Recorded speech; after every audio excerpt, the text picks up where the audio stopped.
l'École supérieure de commerce, nous formons les professionnels du management.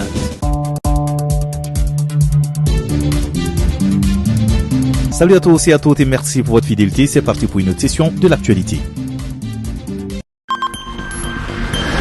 Une embuscade contre un convoi transportant des employés d'une société minière canadienne dans l'est du Burkina Faso a fait 38 morts et 60 blessés. L'attaque la plus meurtrière enregistrée dans notre pays depuis le début des violences djihadistes il y a près de 5 ans. L'attaque menée dans la matinée du mercredi par des individus armés non identifiés a visé un convoi de 5 autobus transportant des travailleurs d'une mine d'or de la société canadienne Semafo sur la route Ouragou-Bungu dans la province de la Tapoa, selon un communiqué du gouverneur de la région et selon Semafo. Selon des sources sécuritaires, c'est aux environs de 9h30 local le mercredi que des hommes armés ont attaqué le convoi. Le véhicule des militaires chargé de la sécurisation du convoi a sauté sur un engin explosif improvisé et cela a été suivi d'échanges de tirs entre les militaires et les assaillants. Pris de panique, les passagers des autobus se sont dispersés dans la brousse pourchassés par des hommes armés. L'incident s'est produit dans une zone non couverte efficacement par le réseau téléphonique, ce qui, selon les sources, a rendu difficile l'arrivée rapide des renforts sur place. Dans un message à la nation, le président du Faso est revenu sur la situation.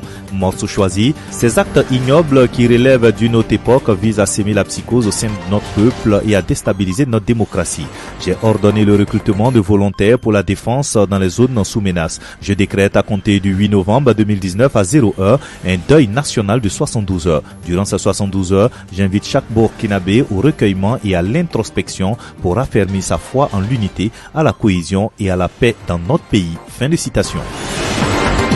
Le parti au pouvoir, le MPP, a salué dans un communiqué la prompte réaction des FDS qui, malgré le piège, ont su riposter vaillamment contre les assaillants dont l'objectif était de provoquer un massacre à grande échelle et s'aimer la psychose. Face à la montée du péril terroriste, le MPP invite instamment le gouvernement à échanger avec les forces vives de la nation et décréter l'état d'urgence pour un sursaut patriotique avec le concours des populations et des milices d'autodéfense et de sécurité.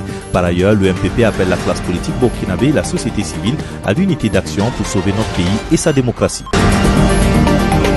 De son côté, l'opposition politique interpelle vigoureusement une fois de plus le président Roch-Marc Christian Kaboré et tout son régime et de les mettre face à leurs responsabilités en ces heures sombres de notre histoire.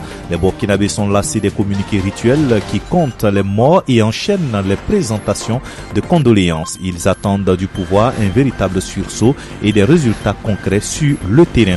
Une fois de plus, même si cette responsabilité est collective et nous engage tous, elle incombe d'abord et avant tout à ceux et à qui le peuple a confié la gestion du pays. C'est à eux de prendre les mesures fortes qui s'imposent selon l'opposition politique burkinabé.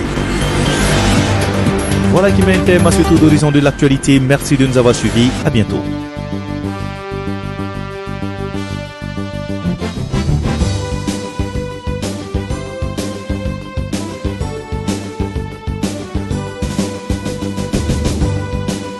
Vous rêvez d'être un cadre de banque ou d'une compagnie d'assurance? Vous rêvez d'être un économiste ou un chef de projet?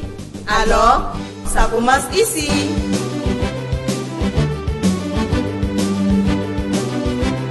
Vous rêvez de faire carrière dans la communication ou le marketing?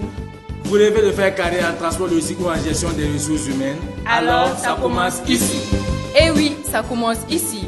Faites-vous former à l'École supérieure de commerce en cours du jour, cours du soir et en ligne par des enseignants-chercheurs et accéder à des diplômes homologués par le CAMES.